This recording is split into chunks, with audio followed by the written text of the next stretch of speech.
What's up everyone? How's it going today? So for this video, I wanted to talk about my approach to food and how I personally try to eat healthy, and hopefully by the end of this video, you'll have maybe a few tips you can try out for yourself at home.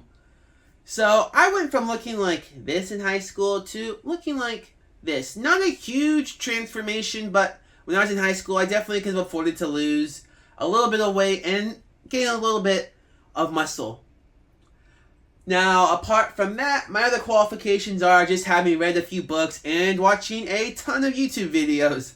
So, don't let that dissuade you. I might have some good advice. Maybe. Who knows? Still here? Alright, good.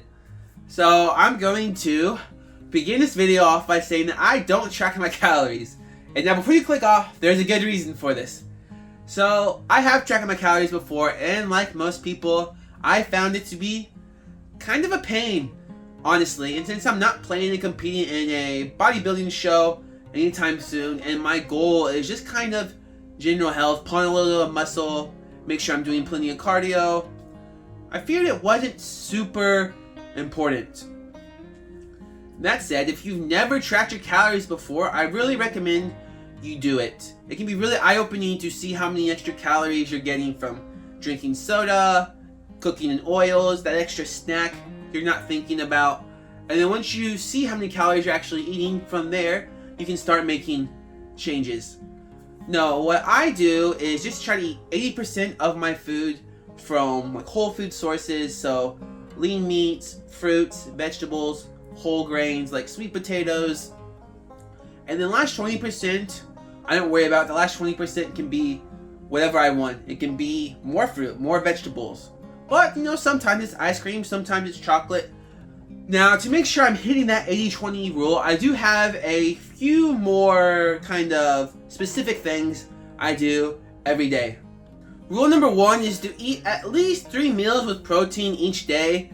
At a bare minimum 2. It's just really hard to get enough protein with only 1 meal each day. Even just for me, I'm pretty light. I only weigh like 157 pounds, and if you're trying to build muscle, you need about 1 gram of protein for 1 pound of body weight. So each day I only eat about 156, 157, let's call it 160 grams of protein. And so 160 grams of protein in 1 meal is a lot. But if you split that up over 4 meals, like I do, it's only 40 grams of protein each meal, which is a lot more obtainable. Rule number 2 is just eat 3 servings of vegetables each day. And this is to help make sure you're getting enough fiber, as well as just getting a bunch of vitamins and minerals from vegetables that are super important for overall health. Rule number 3 is to eat at least 1 serving of fruit each day. Now, I personally do 2 servings each day, 2 or 3, just because I really like fruit, and it really kind of helps me ward off my sweet tooth, so I don't eat as much chocolate or cookies or something like that. Get a little bit of natural sweetness from the fruit. The next rule, rule number 4, is for other people like me who just like to eat bread once in a while, and that's to avoid eating white bread. Only eat whole wheat bread. Obviously, it might not always be possible to avoid eating white bread if you're at a restaurant or something, but whenever possible, opt for the whole wheat option. Whole wheat bread just has more fiber, which is obviously better for your gut, but it also helps you feel full, feel satiated faster and for longer, so you're less tempted to eat sweets and high calorie foods. Alright, rule number 5 is to eat fish 2 or 3 times per week. And now there's 2 reasons I recommend this. First, fish like salmon, tuna, has a lot of protein in it, which will help you hit your protein goals, which is always important for building muscle and recovering from your workouts. But number 2, they're loaded with omega-3 fatty acids, which are really good for your brain, your heart health, and making sure your hormones are staying in balance. If you don't really like fish, you can take an omega-3 supplement like what I have here. I just get mine for my protein, but you can get yours basically wherever you want. So rule number 6 may or may not work with you. I always carry around a bag of mixed nuts and a bag of raisins when I go to work.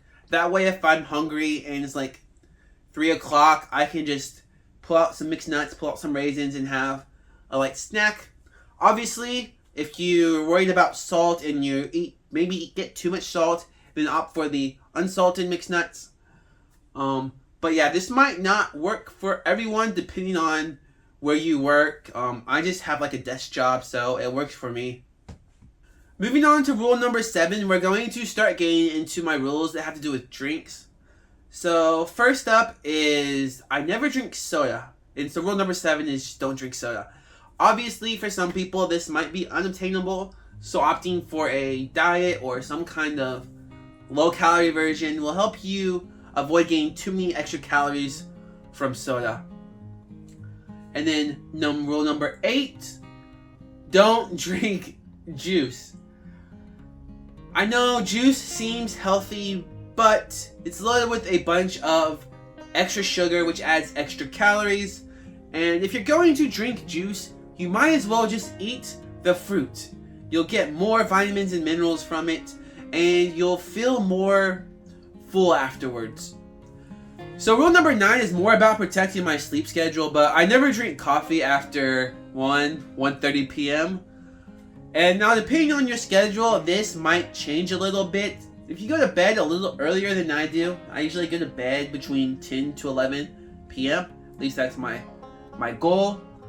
Then you need to cut off coffee a little earlier in the day.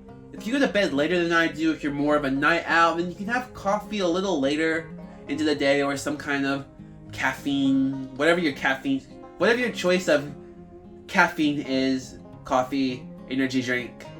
The reason I recommend this is because caffeine has a half-life of about 8 hours. Depending on how fast you break it down, it can be anywhere from 7 to 9 hours. So on average, 8 hours. And that's the half-life. That's just the half-life. So that's how long it takes for half the caffeine in your system to disappear. So even after 8 hours, not all of it's gone. So you can see why if you drink too much caffeine, it can really interfere with your sleep.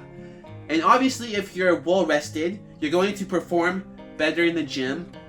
When you're not sleep deprived, your body produces less ghrelin, aka the hunger hormone. So it's easier to stick to your diet, and you're able to think a little more clear. So you have a little more willpower to stick to your diet. So you'll feel less hungry, and you'll have more willpower.